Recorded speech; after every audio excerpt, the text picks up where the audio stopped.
Hello, in this video I'd like to demonstrate membership and contributions. Once logged in, simply click the button and this page loads.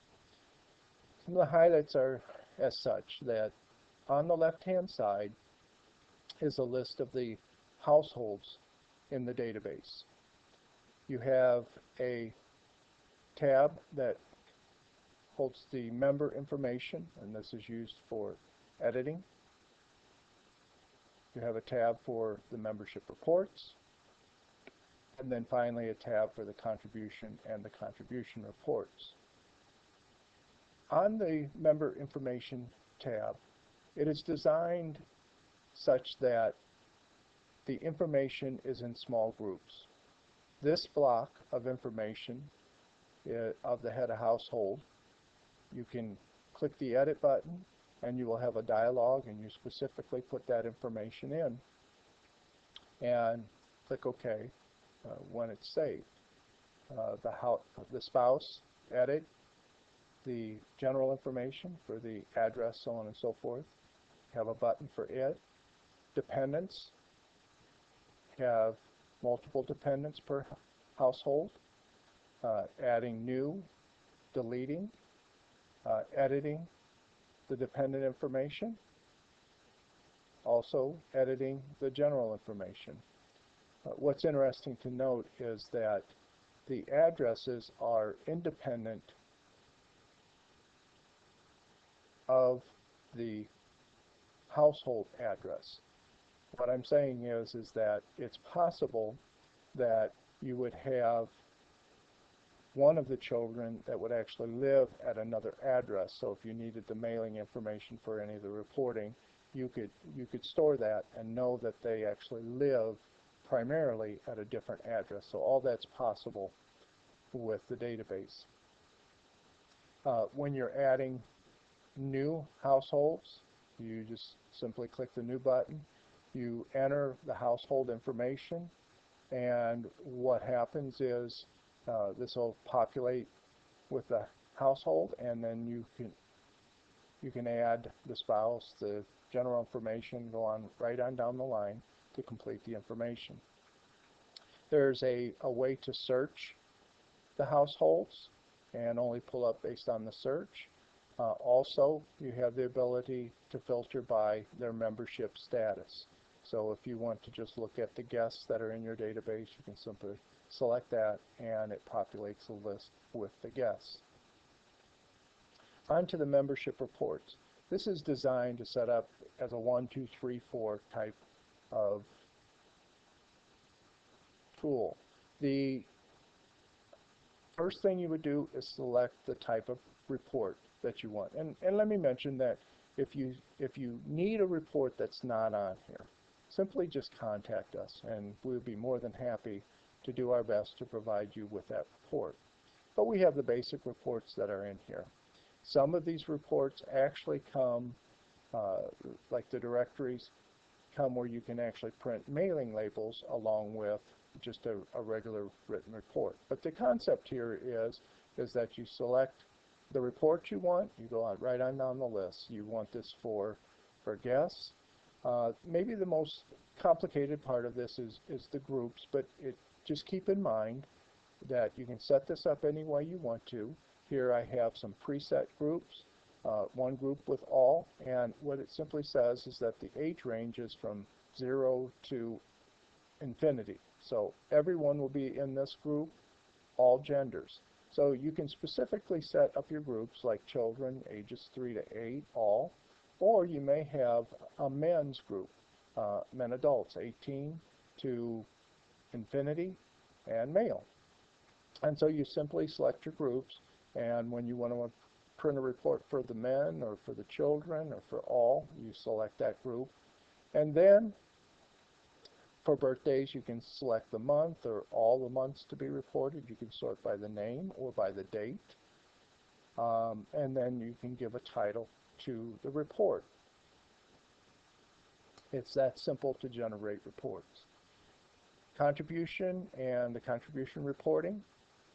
What we have here is contributions, and if I select the different households, this will change based on the household. It'll be populated. So let me go to active members here and select this. So this is a list with the most recent on the top of their contributions and giving. To enter a new contribution, you may want to select a default date. Let's say it was Sunday the 25th.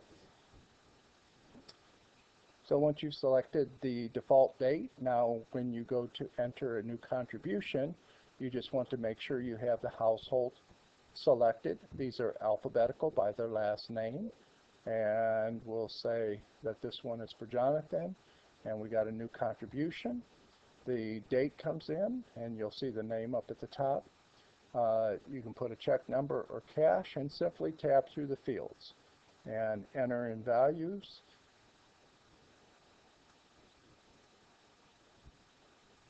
And you're done, and you can hit enter, and you'll see that that contribution for $9.25 was added, and here's the amount.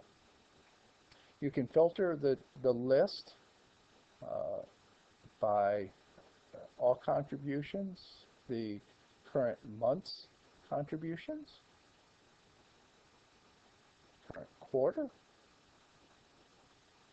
or the current year. So it's really that simple to add a contribution. Simply select the name, you have the date, put in the amount,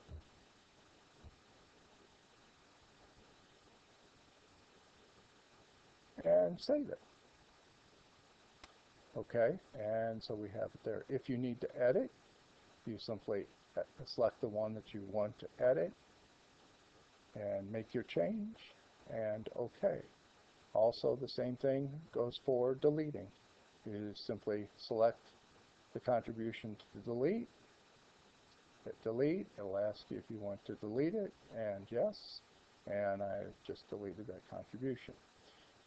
Contribution reporting is set up as such. This first is the date of the contributions, and this will be populated with every date that's every year that's in the database. You can print all the contribution reports. So everyone that has contributions, this will generate a report for those. And this one, then, you can print individual reports based on selecting a household and printing the report. Now, it's important to understand with the reporting that this is done in what's called a pop-up. So your instructions have told you how to turn off your pop-up blocker. Many of the browsers, you can set that specifically for CFS Live. And so it will always be able to generate reports. Nothing will be lost if you go to generate it and it's blocked. You simply turn off the pop-up blocker and proceed printing your report. Now, here's a feature that, let's say you've entered the contributions for a given Sunday, and you want to go through and get a list of those contributions. So you can pick a range from 2, or you can go here and let's say we're going to select the current month to date contributions. We can click the view print, and it will give you a list that we just put in. Or you can print a detailed summary that will actually give you the household that gave, or households, and breaks down each individual and then gives you the total. Why don't we go ahead and print a contribution report. As you can see, what it does is it gives you their name and the year, church information. It breaks down per category, per quarter, and then it also shows a detail of any contribution that was given, single contribution that was $250 or more. And then you have the total at the end. So that concludes. working with the church membership and contributions. Please feel free to contact us if you have any questions. Simply click the technical support, give us your name, email address, and the issue, and submit it to us, and we'll be glad to respond in a very short period. Thank you for using CFS Live. God bless.